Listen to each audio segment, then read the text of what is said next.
आइए प्रार्थना करेंगे। स्वर्ग और पृथ्वी का सृजनहार महान दयालु परम पवित्र पिता, इस मौका के लिए धन्यवाद देते हैं कि हम आपके पवित्र वचन को सीखने समझने जा रहे हैं। हमें बुद्धि ज्ञान दीजिए, यीशु मसीह के नाम से मांगते हैं, आमीन। जय मसीह की दोस्तों, आज का विषय है चर्च एक पवित्र स्थान है। तो सवाल 1, मसीह के अनुयायियों के समूह को क्या नाम दिया गया है? पढ़े मत्ती 16:18। और मैं भी तुझ से कहता हूँ कि तू पतरस है, और मैं इस पत्थर पर अपनी कलीसिया बनाऊंगा, और अधोलोक के फाटक उस पर प्रबल न होंगे। प्रेरितों 2:47। और परमेश्वर की स्तुति करते थे, और सब लोग उनसे प्रसन्न थे, और जो उद्धार पाते थे उनको प्रभु प्रतिदिन उनमें मिला देता था। तो दोस्तों, मसीह के अनुयायियों के समूह को कलीसिया नाम दिया गया है। सवाल 2, यह चर्च किस चीज़ पर बना है? पढ़े मत्ती 16:16।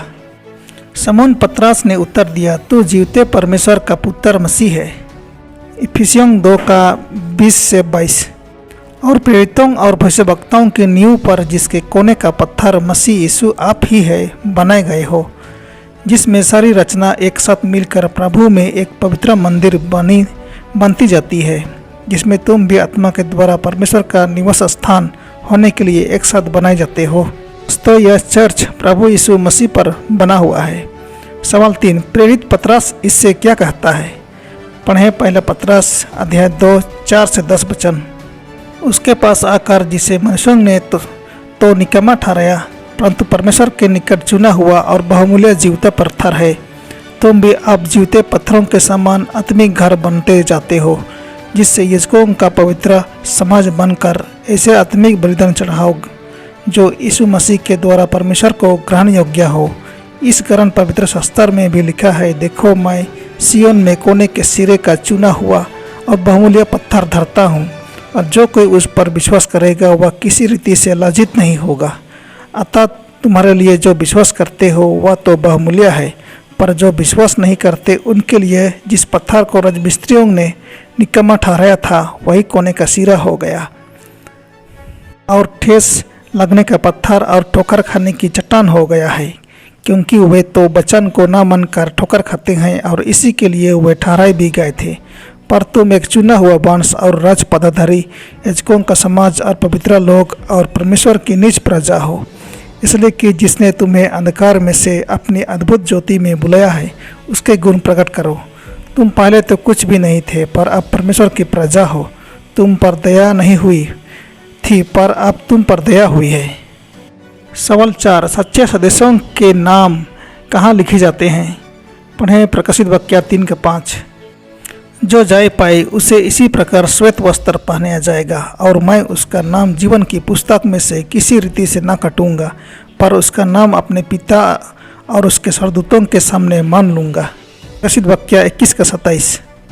और उसमें कोई अपवित्र वस्तु या घृणित काम करने वाला या झूठ का गढ़ने वाला किसी रीति से प्रवेश न करेगा, पर केवल वे लोग जिनके नाम मेमने की जीवन की पुस्तक में लिखे हैं।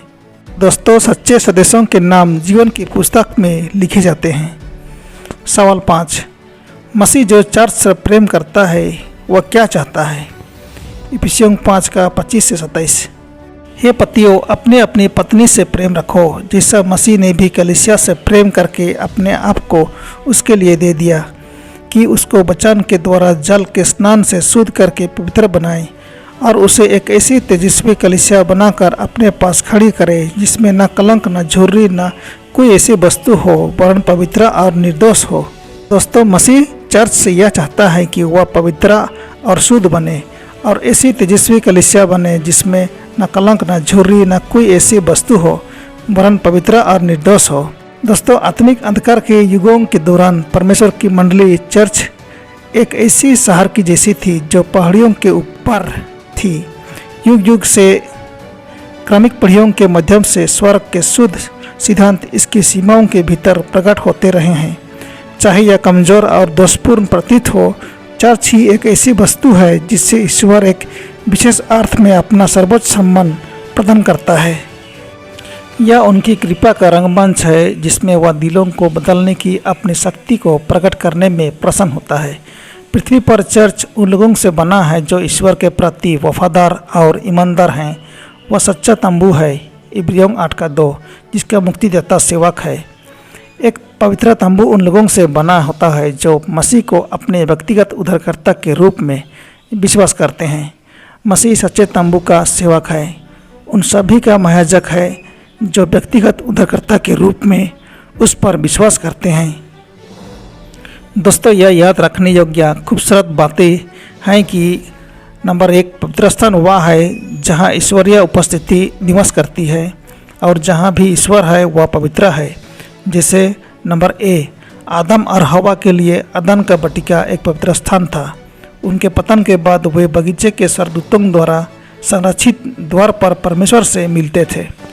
नंबर बी, हाबिल उससे वेदी पर मिला जहाँ स्वर्ग से आई आग ने उसके विश्वास के बलिदान को भस्म कर दिया।